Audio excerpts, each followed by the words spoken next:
Hey everybody, welcome to Fierce Fabulous Fridays on this fabulous August 21st. I am Deborah Korn, the intergalactic ambassador to the Printerverse, girl number one at Girls Who Print. Girl number two is off today, vacationing in a cabin in the woods or somewhere fantastic. Hey Kelly, nice to see you. Hope you're having a great time. Today's Fierce Fabulous Fridays is going to be presented by a woman. I'm not sure you guys know who she is. Her name is Shoshana Burgett, and I know her as the Pantone lady, which might sound crazy, but Shoshana was someone I was stalking for a long time. I'm like, oh my God, she's the Pantone lady. She works at Pantone.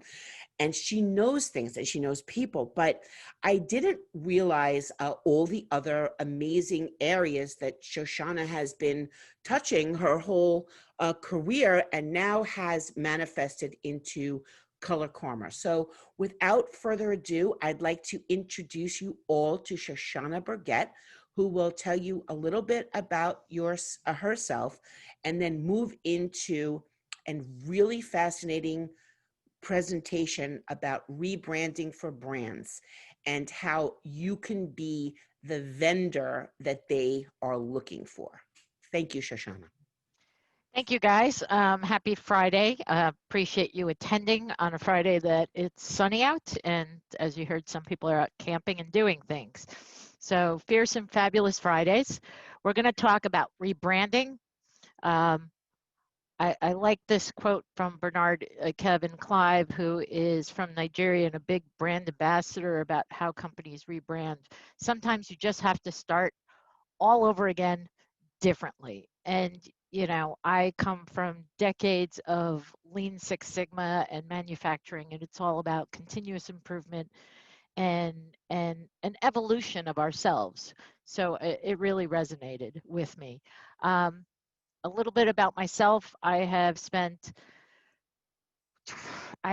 a design degree in advertising and graphic design, but then I entered the print world and had been working for Xerox for almost 15 years, doing everything from developing applications to international support and launching iGen into 18 countries, 11 countries in 18 months. So yeah, did that and then transitioned to X-Rite and Pantone to help facilitate with them with their Pantone Live, and then picked up all of global marketing for them, and then moved into strategy, which has always been my happy space.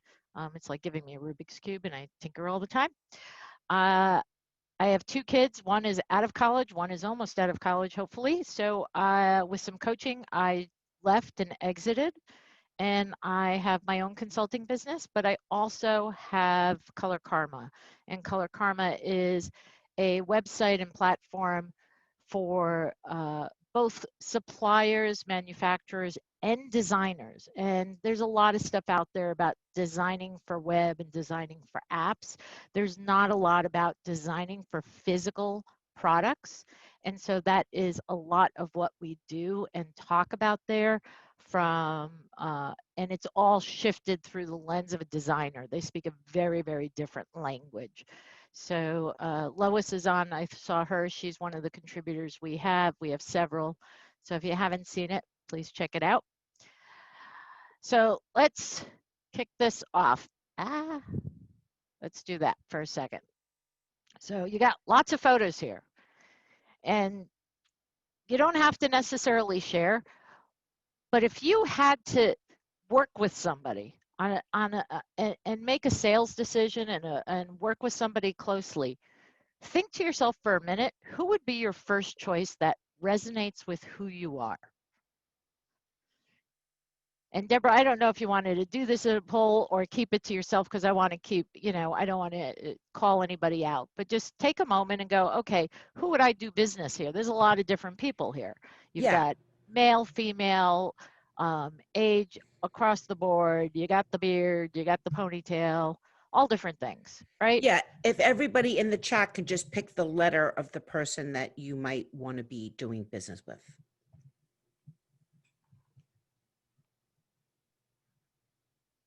I can't see the chat. We've got a D, a B, a C, a D, a D, B, B, an E, C. a B. Interesting on the B's. Good. One D, 1D. one A now. There you go. I think B's might have Win. it here. Okay. So the thought process that we expected here when I put this together was primarily B's and C's. And Deborah can attest to that because we went through this as a dry run. Yes, I picked C. And the reason is a lot of people, if you look at them, would you take advice from A, who seems kind of young and trendy, right? May not have the skills or knowledge, right? D's older, so obviously knowledge, right? Do you want to take information from a female or a male? F, we can't tell if he has a ponytail or not, so, the smile's kind of a little off. D seems a little young.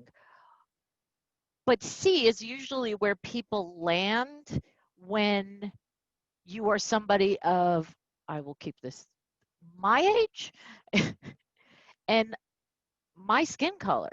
It's called mirroring, and it has nothing to do with beliefs or anything else. And that's kind of what we're going to talk about here is these are people you have not met, and yet we always will judge a book by its cover.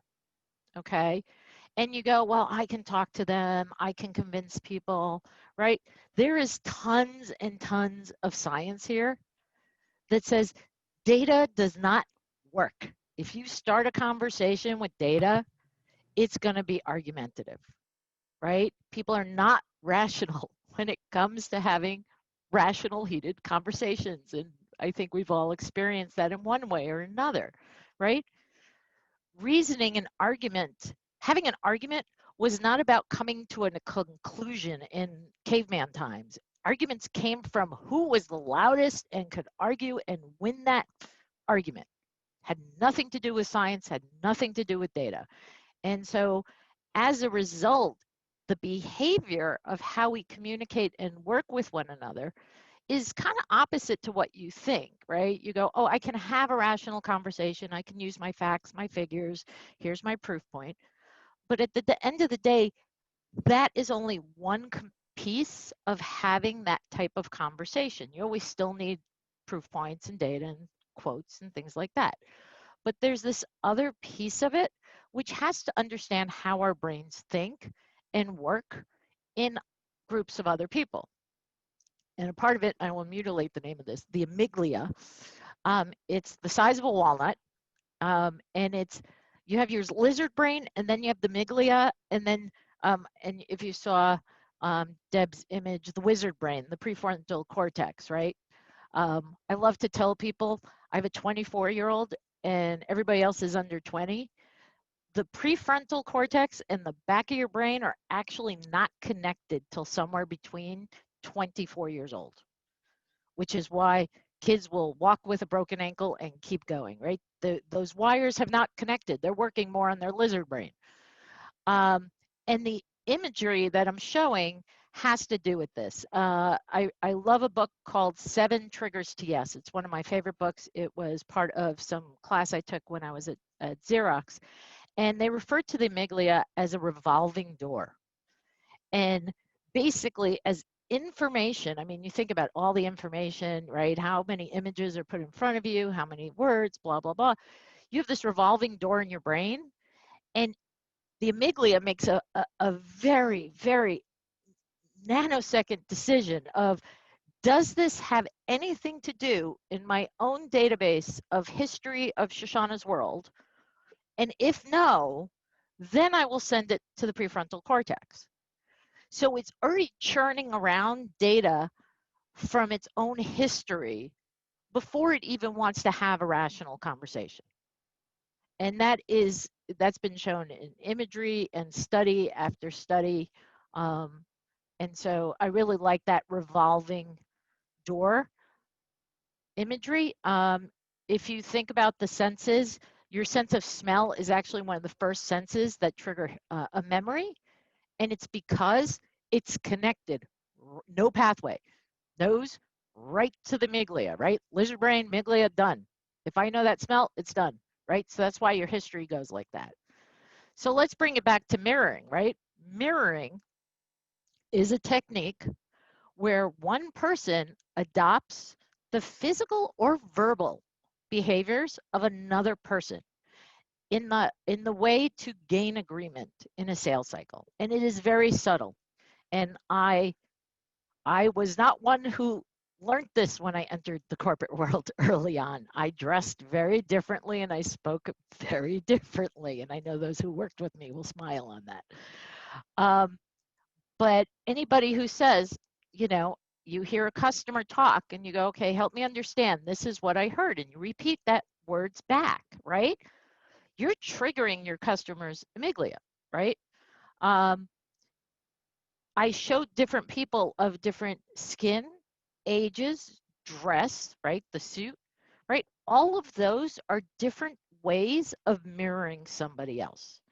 For the women in this room, how many times have we gone to an all women's event and said, we're in a sea of silver male, right? There was no one there mirroring us. So there are different ways to mirror. And it's again, very, very subtle technique. I'm just looking for my mouse here for a second. So let's have a quick look. I did a quick search for printing impression covers. How many of you would say this represents us?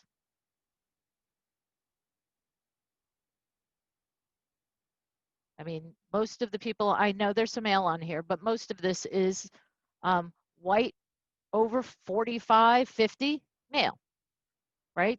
Very few young, very few female. And there was a time that this was a real heavy discussion, probably 10 years ago in the print industry, and still is. So now let's look at another one. I looked up other print magazines. Nothing here represents us. In fact, the one in the right-hand corner is a trade show and the girl is covered up, right? So this is representing an industry today.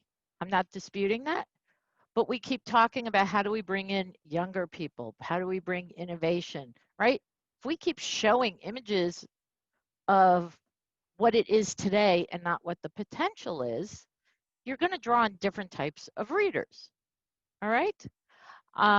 This one came out from what they think, and I do love this because you've got age, you've got sex, you've got skin color, you've got the hat, you've got the plaid, you got a little bit of everything. And diversity drives innovation, and diversity is who we are and how, you know, we don't sell to one type of person, right? You sell to a diverse group of brands and companies and customers. So how does this all impact, right? How does that amygdala impact our behavior and buying behavior? Well, think about this. 71% of consumers prefer buying from companies aligned to their values. 21% of baby boomers say buying from brands that share their values and ideologies is very important. That grows up to 50% for Generation X, right? And values is another form of mirroring. Does the person I'm doing business represent the values I have? That's another type of mirroring. 62% millennials generation believe buying from companies that support their own political and social beliefs is important. Again, extending that type of I want you to align. And that doesn't mean it has to be a mirror perfect image. And that I want to reiterate, we're not looking for a cloning machine. You're just looking for one or two subtle things that allow you to trigger the amygdala, okay? So let's talk about social responsibilities. 66% of consumers call for organizations to take a stance on current issues. There are so many current issues. You have poverty, you have Black Lives Matter, you have drug addiction, the environment, you name it. There's tons of different types of social responsibilities. They do not have to be global. They can be local responsibilities, right? 78% of consumers say organizations must positively affect society and not just take money. And so that comes to the fact that we're making our younger generation into a more hostile living or planet, and plus more of a burden of debt. So there is consumers who are looking for that alignment. And back to the amygdala, 77% say they feel more emotionally connected to organizations driven by a purpose and value. So again, they're looking for ways. Customers don't buy a product now, they want to buy a brand, right? It used to be I buy the box. Now I buy a brand. Does the brand align to my values? Does the brand support what I believe? Do they have to support everything I believe? No, because diversity is exactly it. We are a melting pot. But one or two helps keep that conversation and that mirroring going. So if I go back to these photos for a second, right? This might be the industry today, but what's the industry coming at us? All right, here's young leadership. I Googled Starbucks, Walmart, Target, just pulled them because I like that, because it's got to be the first images I find, right? Brands are investing in young leadership. We have to get younger people engaged. Diversification is now an action plan. It's not about a legal requirement or a discussion. It actually now is changed to an action plan. And again, part of that has to do with the world we're living in and social media and all the other things. And if it's fluff, I call marketing fluff. I do marketing, I call it fluff and puff. Internal teams now are pushing back, right? So, you know, Julia Bond, I've listened to her now many times. She is a young Black designer in Adidas and has become very, very vocal about Adidas's position during the Black Lives Matter, going, that's a load of bullshit. That's what she called, and started speaking publicly, and is now working with Adidas to correct that. Facebook employees started doing virtual walkouts when they did not believe that their own personal values as employees was aligned to the company. Same thing for Whole Foods, Starbucks, it's everywhere. And so, you know, it's not just about an individual, it's your core beliefs. And it goes back to, again, that type of mirroring of how do we connect to another human being in just one way to share something to drive a conversation further. So I pulled some data. I love this data, right? Because 10 years ago, this was definitely not this data. Look how much of this is 50% or more of women. Okay, designers was always 50%, right? Marketing is 55, procurement, printing management comes up now as 59%. Communications managers, media students, studies, procurement, business. I mean, this is now across the board a real diverse male female, and this data is just an option of binary male female right now. Okay, so now let's look at what's coming at us, right? If I look at print management, 81% is male, and not 81% is white. But if we're doing business with procurement's 42%, and 23% is Hispanic, and 13% is African American. Compare that to the 8 or 9. Now 8 and 9, right? 9% is a small number, and don't get me wrong, 23% still sounds like a small number, but it's still over 50% growth of change, right? It's double the amount of people you're seeing. Print management, right? 8% compared to 23, 15, 16, 14, 14, 13. All of these numbers, right? Our customers are more diverse than what we're seeing in our own industry. And so the question then is, just like we want to bring young people in, and 10 years ago we wanted to bring more female in, what can we do in our organizations to mirror what our teams are to what our customers are? And so some of the things and actions out of here is about evaluating your organization.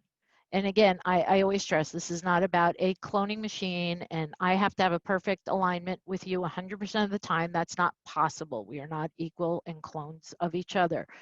But understanding your own organization demographics, age, beliefs, values, right? Sexual orientation. These are all various ways to look at your organization.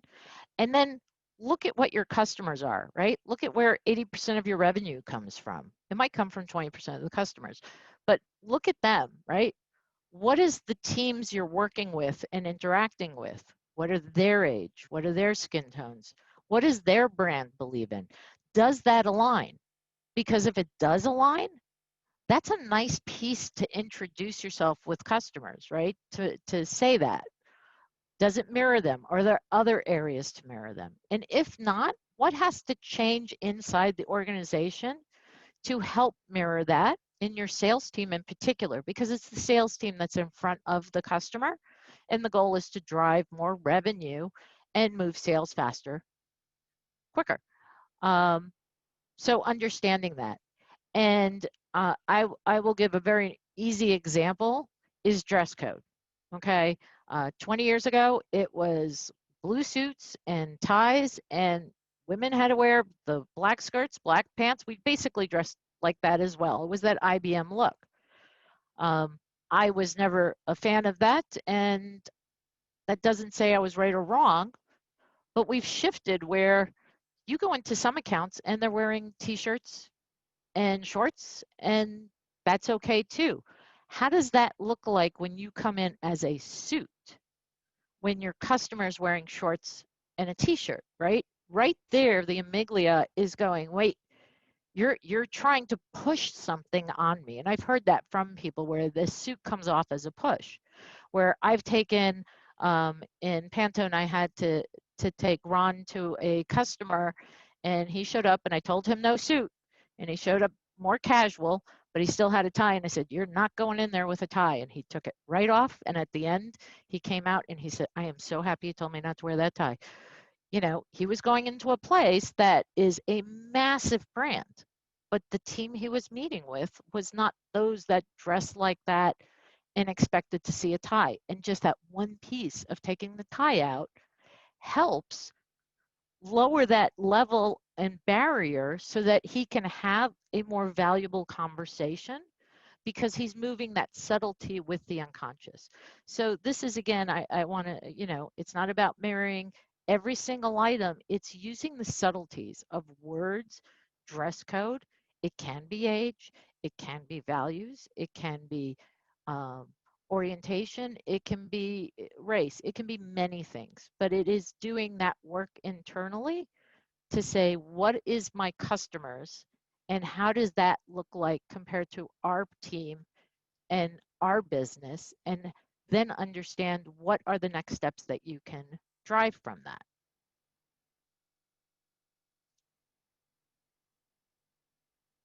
And on that note, we will pause and open it up for dialogue, because Deborah and I talked about this, of having this as an open dialogue. Shoshana, I mean, just absolutely, absolutely fascinating. I don't know, do you have a contact slide before we turn off your presentation, just so everyone can take a quick screenshot of that?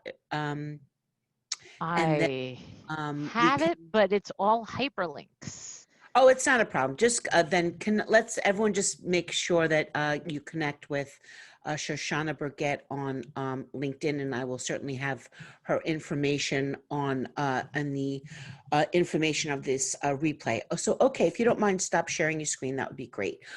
All right. So while everyone is gathering their thoughts, and please feel free to unmute yourself and turn on your video. I just wanted to raise a couple of questions that I had during the presentation for you. Regarding those trade show covers, right? And Lois made a great point about that. That is actually mirroring the industry that we have. So how do we not alienate people either by maybe future, I guess what we're saying is we want to put people on covers and show imagery on our website and in our marketing materials that are the people we want to attract to us, right? And the image we want to put forth about the people that we are. How do we do that without alienating maybe a group of people that we're currently working with? So you're currently working with them. So if you look at the cover, right, these are, usually leaders in their field. There is nothing to say on that group cover. Let's have the leaders in your organization. Who are your upcoming leaders too? Who are the shining stars in your business? We'd love to have them on the cover.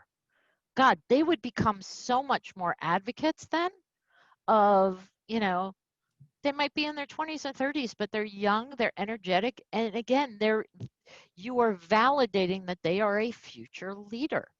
If you saw those other images of those young leadership groups, you think those images, those were sent to all their friends and family and everything. It's the same thing. So you still consciously look at that, but let's put the larger organization and go, who are your young leaders? Who's the future generation in your business? That's a great point. The other thing I would like to ask is about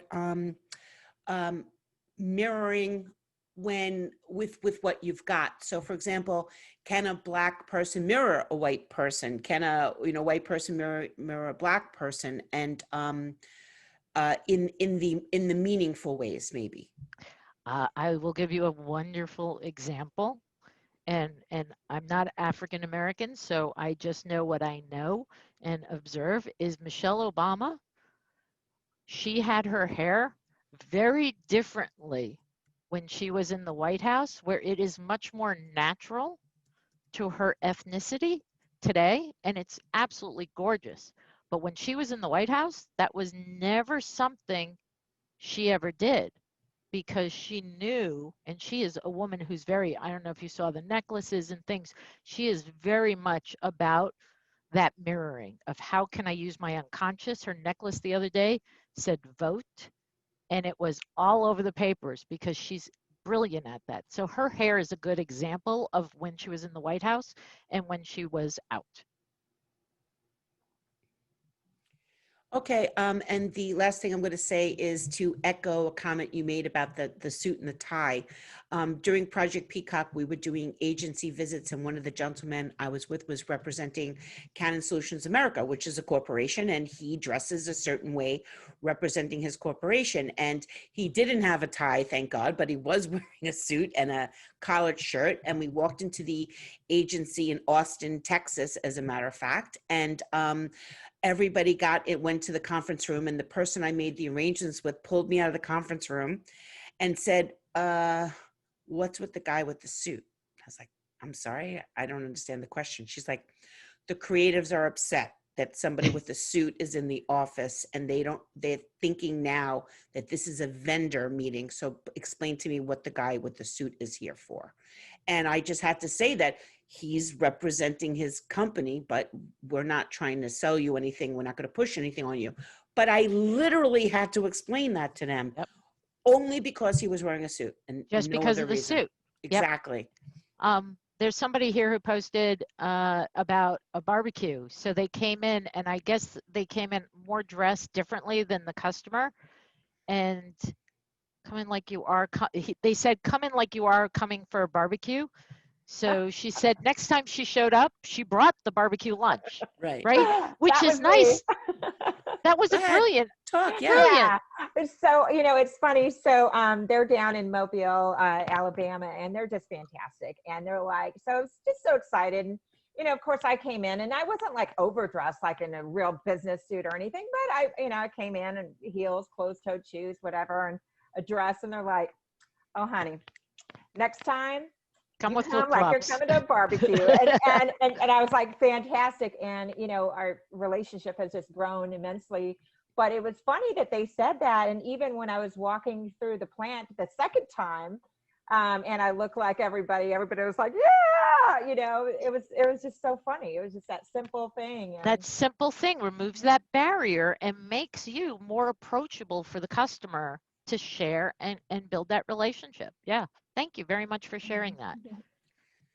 I just like to point out that social media is a great way to learn about people too.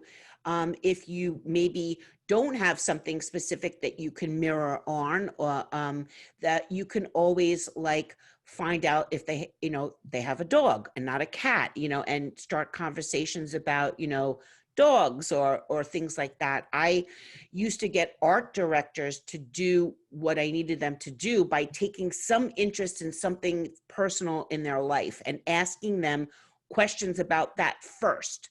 Yep. And let them talk about themselves and be genuinely interested in it and authentic. And then at the end, oh, you know, when they're feeling all great, you know, having that happy memory, oh, by the way, we have to stay late tonight. Can you do that layout and back away slowly, you know? So there are ways of doing it through conversations, you know. I think you would agree with that. Yeah, Shoshana? Yeah, absolutely. It's conversations, it's acknowledgement, it's empathy. You know, I have worked with plenty of people who are, anybody who knows me, I do not type well and I don't spell well. So the two are a horrible connection there. So I always have somebody proofread it. But, you know, when somebody else does it, I go, dear, don't worry about it.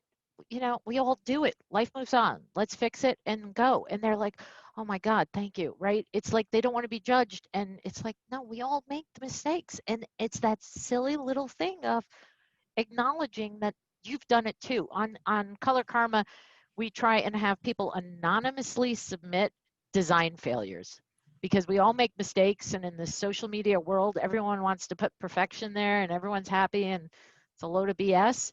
And so people anonymously can share their experiences to pass it forward.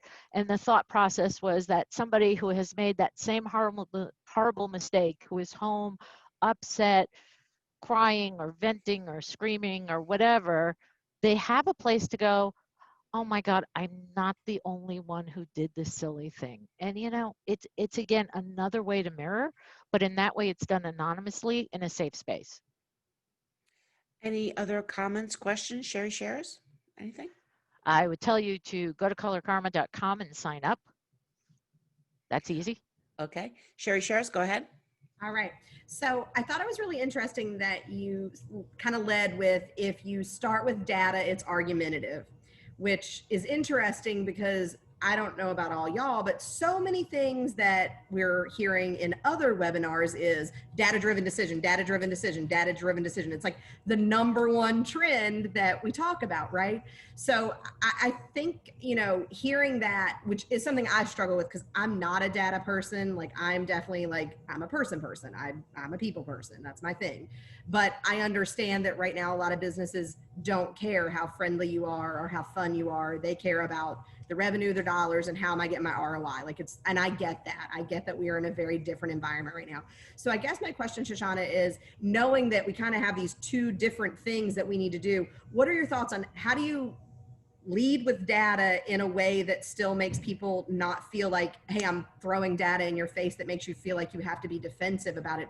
Because I get that. So I will tell you, if you ever wanted to, 7 Triggers to Yes is my favorite book. And it was a starting point for me on this whole journey. Data is still a requirement. And on top of it, there's always multiple people in the room, right? Some people want to read, some people have to hear it. Some people have to hear it from somebody else and not the other person. So I like doing Oz and saying, you know, can you say that question so it doesn't come from me? And because they mirror the person who's going to ask the question, so they'll hear it better. It's all those little tricks. Data is important, but anybody who sits and swims in data, and I swim in data in Excel all day long, is data can be manipulated too. So you have to have all pieces of it, right? I do voice of the customer. I will always come in with data. I will come in with photos.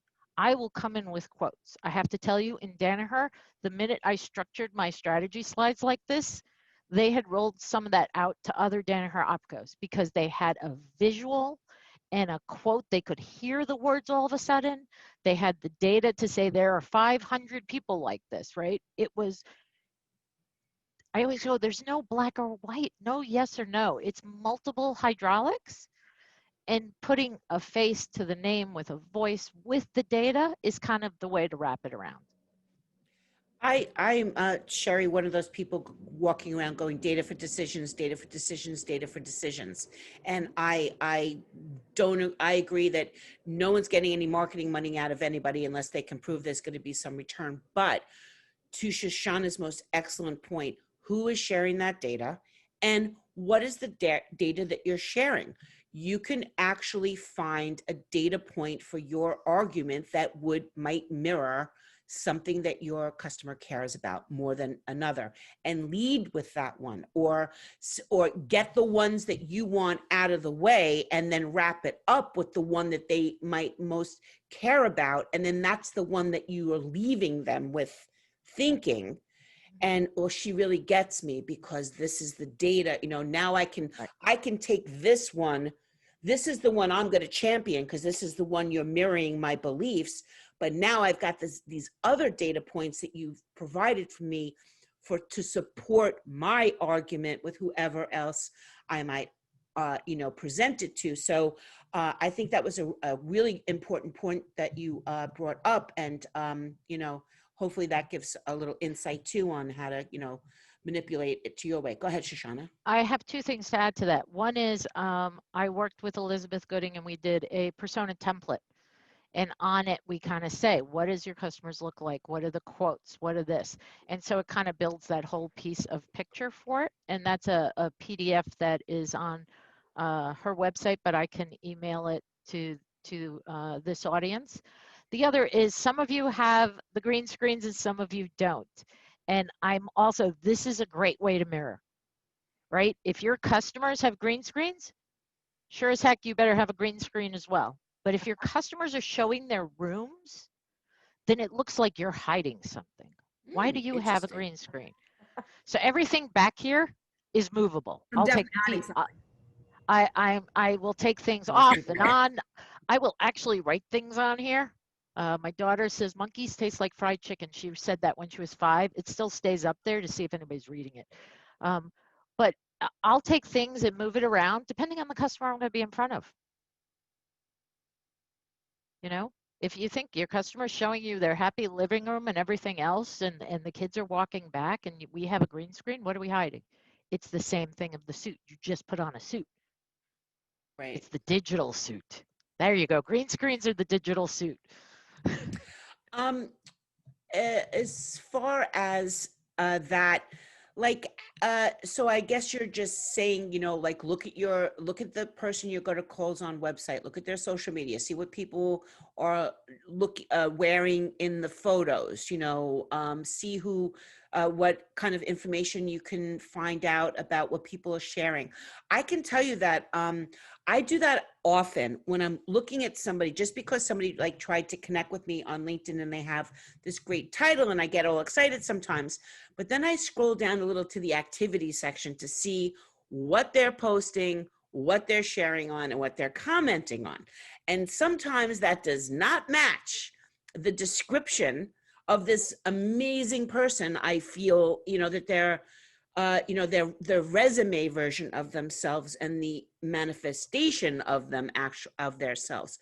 So that activity, looking at how people comment, what they comment on, is also another way to do some sort of intel gathering about how am I supposed to actually know what this personality might be of somebody I might be meeting with. I've never met them, but I'm saying there's a million ways that you can really find that out if you do any research at all. Does anyone else have any questions or comments for Shoshana? I just wanted to say a couple things. So I think this is so interesting, and thank you for this, Thank you. Shoshana. This is fantastic, and we're really aligned in a lot of places. And Deb, you just touched on something about how people will, they'll go to either your Facebook or your LinkedIn. What are you commenting on? All that stuff, right? So, I'm really obviously being in the business for over 37 years or whatever it is now, but I really am thoughtful about my personal brand. I mean, I appreciate and I respect, corporations, my corporation that I work for, others, my OEMs and everything, but it still has to be me, and it still has to be my voice, because that's how my customers hear me and see me, and and thank you for saying that, Deb, and just reiterating that, because it just, it's something that I think I've been humbled to listen to presidents and CFOs and VP of operations just really share the challenges that they're going through right now. Right. And, to hear that it's, been heartbreaking. And then they tell me about the good things also. But it's because we have that personal relationship that they trust me enough to do that. And they trust that whatever service or whatever project I'm going to work on with them, it's because I'm really considerate and genuine of what I'm going to do for them. And anyways, it just rings true. And I think it's a great topic. So we're in strat season for a lot of companies. And so I have some customers who have COVID on their topics for strategy this year. And so I'm doing a lot of work in terms of customer outreach around COVID. I did a presentation for an organization called GLG, which does strategy. So I work with them quite a bit. And normally I say you talk to a lot of customers, where with COVID, I go, I'm actually flipping it around this year. I'm doing quantitative, not qualitative first, because if you're in Minnesota, you have a very different perception than if you're in Italy or in Florida, right? So you need to understand where your customers are, but that's just one component. It's understanding the tools they're using. What's their perception of, are they going to be back in the office, not back in the office in 6 months? And what are the digital tools that companies can help them use to help facilitate and move businesses more virtual, right? I've been talking to customers about virtual sign-offs and, cameras and everything, and finding those different levels. And it's been wonderful. But again, it's listening to the customer and going, okay, what's their expectation? Mine is going to be different. I also just want to follow up on something you just said about Danielle, about being who you are, and authenticity is really, really important, especially if you're going to step out on championing or projecting any sort of side on a social issue or a charity or anything that Shoshana mentioned before. And it's one thing to, on one day, put a black square on your social media. Then if the next day and everything else you do from then on has no follow through, no, this is what else we're doing, these are some employees that we have, or I'm not saying to prop people up, I'm saying you need to show that you're walking the walk, not just talking the talk. And that is where the millennials and the Gen Zs will get you all. Yep. Because I'm looking at social media because I want to understand, if I'm going to help a company grow, who they are. And I feel that my role in the Printerverse is to help customers understand who they're going to be working with, whether that's a printer or a manufacturer or anything like that. And that's kind of how I come about it. So that's what I'm looking for. Are they saying one thing on their profile, on their corporate stance, but on their personal social media, going off on other things inappropriately? And let me tell you, a lot of people are doing that. So if, somebody might be like, maybe they have a little black circle around their, social media thing or something. But if you look at their personal social media, they are not following that through.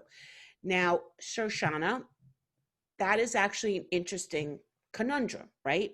I might have certain views about, let's just use the environment in this case. Mm-hmm.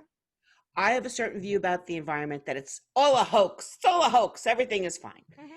But I work for a company that is like, oh, no, this is, I got a granola guy running the company and his, granola sister, or, like they're all like, let's plant trees everywhere and let's do all this. And I'm a salesperson. I think it's complete bullshit.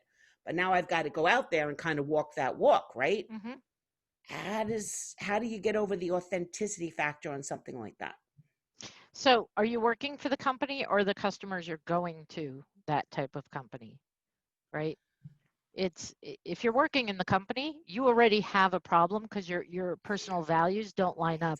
And I will tell you, look up Julia Bond, Adidas NPR interview. It's a brilliant interview of how she sat quietly inside the company until they put a Confederate flag up as an inspiration, and she just lost it. And she escalated it and a whole bunch of other stuff, and then Black Lives Matter, and she just went public and said, no, my customers are all looking like this, and this is not how we do it internally, and really became an active voice inside. So you can choose to do that, and you should absolutely work with a company that has the same values. If your customer does not have the same values, you don't want to start the argument of, you're an idiot, you believe the world's flat. Okay, let's start with world's flat people. You number one, why don't you stay away from that one? Find a different way to mirror them, right? Do they like barbecue food? Stay there. Don't discuss it there. Right? It's not about having and talking.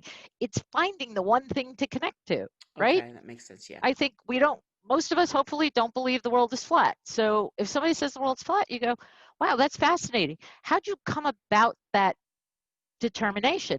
Have them talk to you, and you can happily listen all day long. Don't give them your opinion. Right. But you're until you get to the point where I like podcasts too.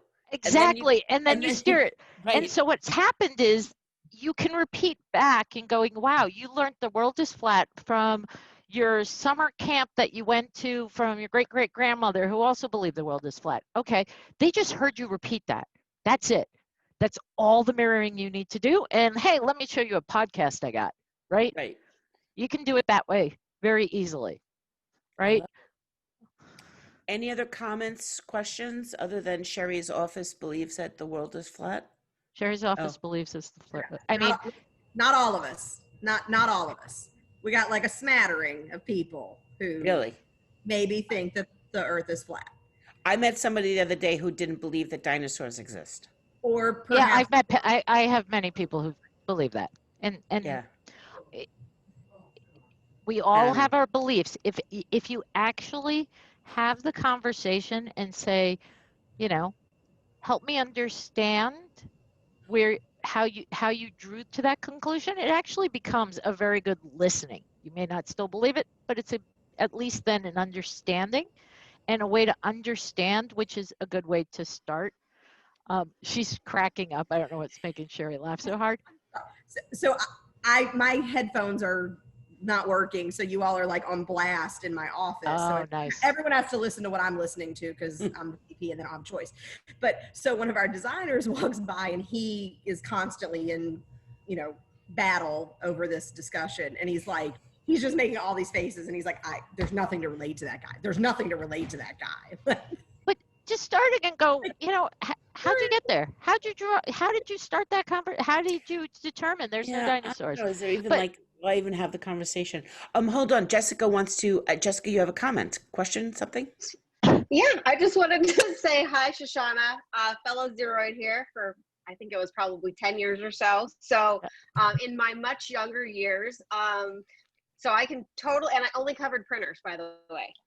So trying to find that common ground with an audience that does not look talk or walk like you was very interesting, and having to find that common thing real quick so that you could build the rapport.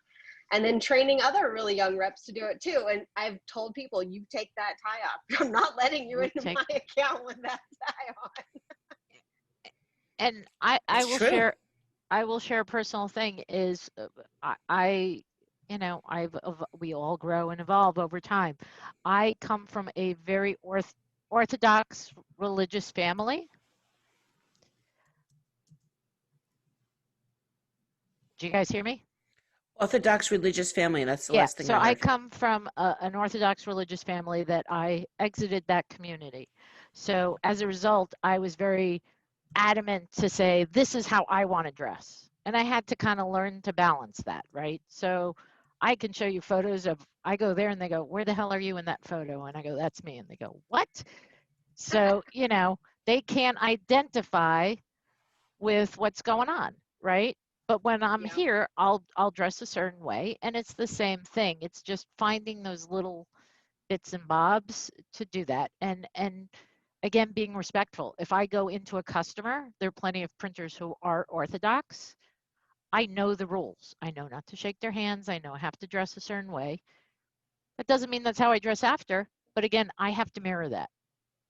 So, Yeah, it's absolutely. and it's not changing who I am. I don't know if I think that's a little more.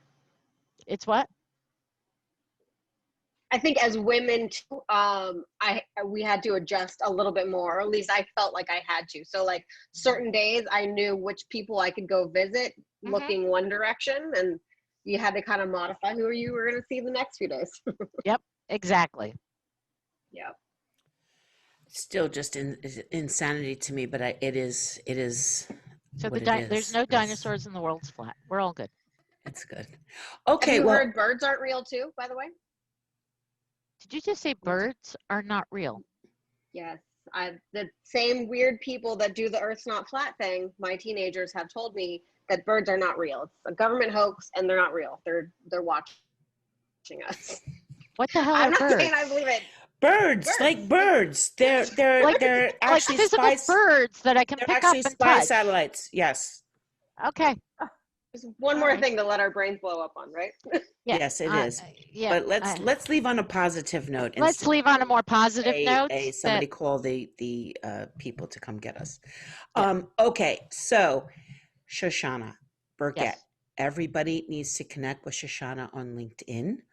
Following this webinar, I am going to give Shoshana the registration list, and she's going to send out the information of the persona thing that a study.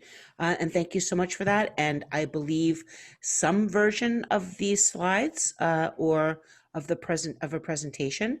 Shoshana, why don't you quickly just let everybody know before we close this down how you are working with companies, just in case there's a need out there. I do two things, as you said, heard earlier. I have the larger consulting called Pink Elephant Productions, again, doing some interesting things with words. If you have a problem, it's the elephant in the room. If I made it pink, you remember that color, that's why it's that way. And so I help customers do market research, market intelligence, voice of the customer, user experience, personas, journey mapping, all of that strategy stuff. I come in as a neutral party to analyze that. And then I have on the other side, I have Color Karma, which is a media platform where we, again, talk about designing for physical products. And so it's a whole different language, but we kind of break it down and do that. And we actually have a PPE directory on there now, working with Gerber. We used to have a printer directory, we changed it to a PPE, but it's all education. And so, yeah, we work with manufacturers for content, sponsorship, all the other things about, again, educating on that side for physical products, from marketing, packaging, wraps, everything. Thank you so much, everybody. It's Color Karma. Sorry, hard for a New Yorker. Karma. Color Karma. It's very hard for me. Color Karma. I can't say it. Color Karma. I'm just saying it the way I say it. Colorkarma.com. for everything about Shoshana. Also, I just wanted to say that, you know, we are really fortunate that people I meet along my travels have agreed to, you know, forego their normal fees and consulting time and research time and all of that. So, Shoshana, thank you so much for just, you know, volunteering your expertise and your thought leadership to this group. And I really hope that everybody does connect with you. You share great information on social media. You are always pushing things forward, and you have great insight and intelligence, personal experience into these customer relationships. And by the way, the big customers, the ones that everybody wants. So thank you so much for that. And everybody, check out girlswhoprint.net for all our upcoming programs. All of our replays live there, as well as the LinkedIn group, Girls Who Print, which everyone is welcome to join, women only. And we will see you next week for Fierce Fabulous Fridays. Print long and prosper, everybody. Thank you so much. Have a wonderful weekend, guys. Happy Friday.